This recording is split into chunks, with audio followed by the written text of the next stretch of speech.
I'm Caitlin Aiken's-daughter, and I'll teach you to cook like a Viking over an open fire. During the Viking Age, things were not written down, so no, we don't have exact recipes. We will create some mouth-watering dishes from ingredients that could be found during the Viking Age. Later, we'll meet in the meat hall with Viking guests. Stay tuned.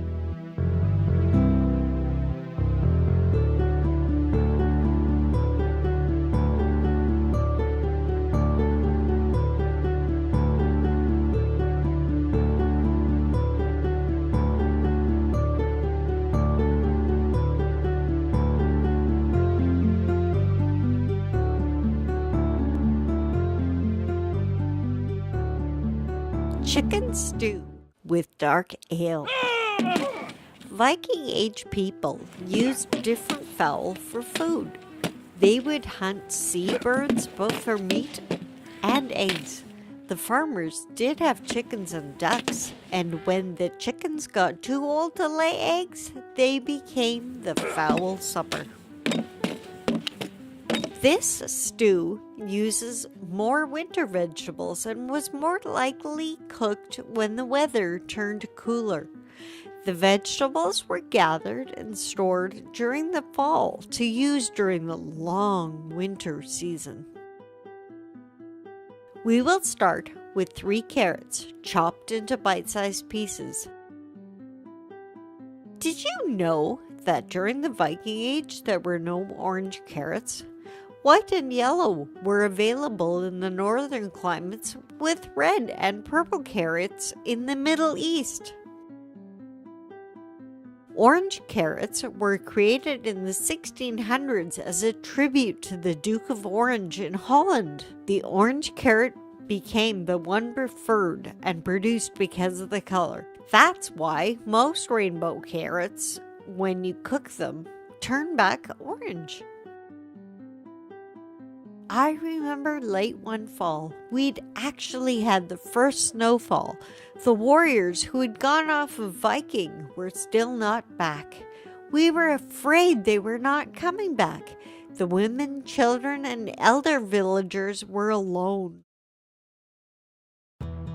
One day, our scout came back with news, and it wasn't good. She had seen movement in the forest. Suspicious, she crept cautiously to a group of trees which hid a group of armed men. They were talking, and she strained to hear their hushed conversation. Now chop 2 parsnips into the same size pieces as the carrot.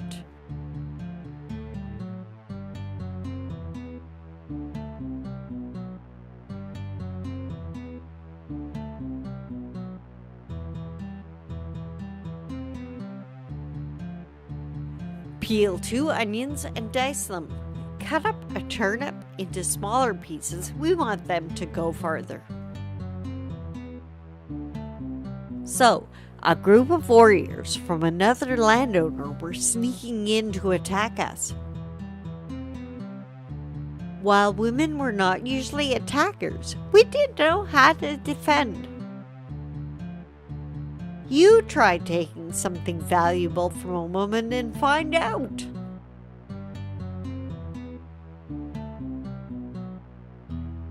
Now to prep the meat. We need about 1 pound of chicken pieces with the skin left on. Legs are fine. The dark meat and bones have more flavor.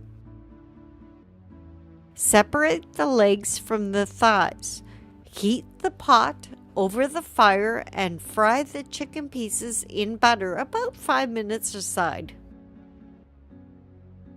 The women archers set up a perimeter to pick off the attackers one by one without being seen. A few got through those lines, and the rocks from our slings showed them this was not going to be an easy win for them. The last ones that actually got to the village were met by a few elders who had nothing to lose, and if they were killed, the Valkyries would take them to the Hall of the Kings. They got old for a reason. It was their strength and skill in battle that got them that far, and tonight was showing why. We decimated those marauders.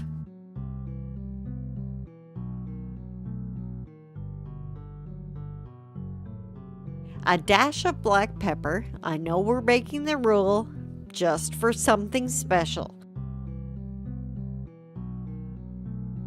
Because we're making a winter vegetable stew, I'll use a bay leaf. But I have a little bit of fresh thyme left, so I'm going to use that too. Salt was common, but used carefully as it was time consuming to process. If you lived near the ocean, that was a source of salt. If you lived more inland, trade would be the source. This stew will need about 1.5 teaspoons of salt. Today we're going to use smoked salt.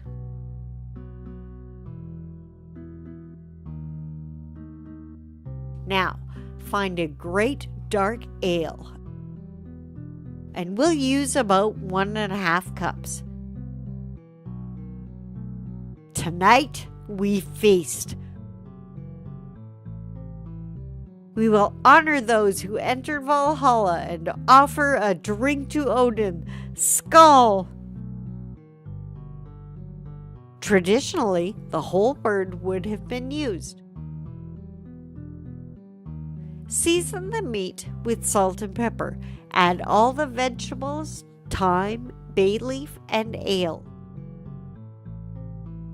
Let it boil for about half an hour until chicken and vegetables are done.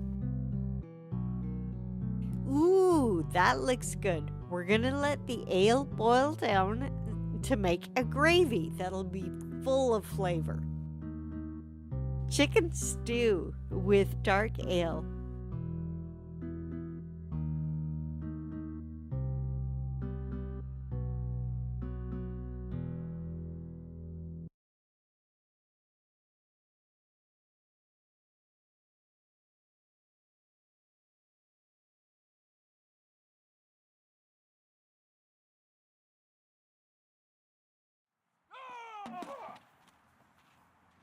If you would like more information on the recipes and tools we use, check out our website at cooklikeaviking.com. Thanks for joining us today, and see you next time on Cook Like a Viking.